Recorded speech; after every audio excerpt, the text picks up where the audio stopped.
عدم احترام الوقوف المفروض بعلامة قف كيتعتبر مخالفة من الدرجة الأولى، وكيتأدى عليه غرامة من 700 درهم حتى 1400 درهم وخصم 4 ديال النقاط. عدم احترام الوقوف المفروض بضوء التشوير الأحمر كيتعتبر مخالفة من الدرجة الأولى، وكيتأدى عليه غرامة مالية كتقدر ما بين 700 درهم حتى 1400 درهم وخصم 4 ديال النقاط. السير في الاتجاه الممنوع كيتعتبر مخالفة من الدرجة الأولى، وكيتأدى عليه غرامة مالية كتقدر ما بين 700 درهم حتى 1400 درهم وخصم 4 ديال النقاط. عدم احترام منع تغيير الاتجاه المفروض بعلامة المنع كيتعتبر مخالفة من الدرجة الثالثة، وكيتأدى عليه غرامة مالية كتقدر ما بين 300 درهم حتى 600 درهم بدون خصم النقاط. السير ممر مخصص لبعض أصناف المركبات بعلامة التشوير كيتعتبر مخالفة من الدرجة الثالثة، وكيتأدى عليه غرامة مالية كتقدر ما بين 300 درهم حتى 600 درهم بدون خصم النقاط.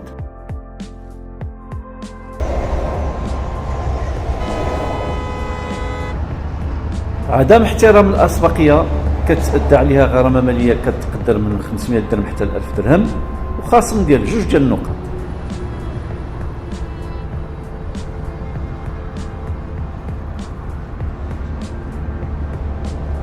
الوقوف والتوقف على الشريط الاستعجالي كيتأدى عليه غرامة مالية كتقدر ما بين 500 درهم حتى 1500 درهم وخصم 3 ديال النقاط.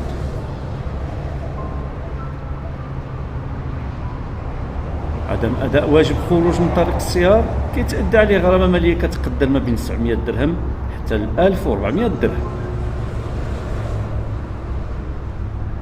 تخطي شريط الفاصل في طريق السيار كيتأدى عليه غرامة مالية كتقدر ما بين 300 درهم و 600 درهم، زيد على ذلك خصم 3 ديال النقاط. غرامة تجاوز السرعة المفروضة في طريق السيار كتنقسم من 4 ديال الأقسام.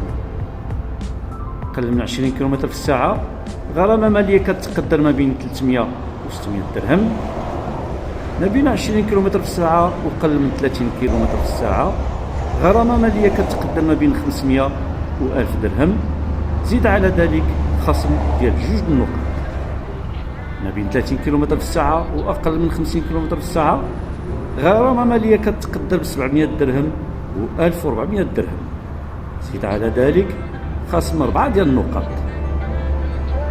أكثر من 50 كم في الساعة كتعتبر جنحة وكيتأدى عليها غرامة مالية كتقدر ما بين 4000 و 8000 درهم، خصم 6 ديال النقاط، زيد على ذلك توقيف رخصة السياقة من شهر حتى 3 شهور. الرجوع إلى الخلف كيتأدى عليه غرامة مالية كتقدر ما بين 4000 حتى 8000 درهم، خصم 3 ديال النقاط. وفي الأخير نتحدث على المخالفات والغرامات المتعلقة بالوقوف والتوقف.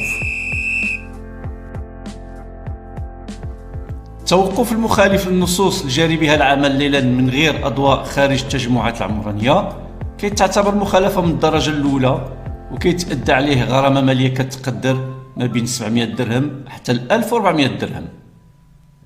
وقوف مركبة على القناطر أو تحتها أو داخل الأنفاق أو الممرات تحت الأرضية أو على ممر علوي ما عدا في حالة قوة قاهرة كيتعتبر مخالفة من الدرجة الأولى، وكيتأدى عليه غرامة مالية كتقدر ما بين 700 حتى 1400 درهم. وقوف أو توقف مركبة على مستوى التقاطع الطرق مع السكة الحديدية أو بالقرب منها كيتعتبر مخالفة من الدرجة الأولى، وكتأدى عليه غرامة مالية كتقدر ما بين 700 درهم حتى 1400 درهم. وقوف أو توقف مركبة بقارعة ليس فيها إنارة عمومية ليلا أو عند عدم كفاية الرؤية وذلك دون إشارة أو تشوير كتعتبر مخالفة من الدرجة الثالثة، وكتأدى عليه غرامة مالية كتقدر ما بين 300 درهم حتى 600 درهم وخصم 3 ديال النقاط. التوقف الغير القانوني أو الخطير أثناء غياب السائق كتعتبر مخالفة من الدرجة الثالثة، وكتأدى عليه غرامة مالية كتقدر ما بين 300 درهم حتى ل 600 درهم. والمركبة كيتم وضعها في المحجز يعني في لافوريير. ترك مركبة أو حمولة أو هما معا على قارعة الطريق أو على ملحقاتها كتعتبر مخالفة وكتأدى عليها غرامة مالية كتقدر ما بين 5000 درهم حتى ل 10000 درهم. والمركبة كيتم وضعها في المحجز يعني في لافوريير.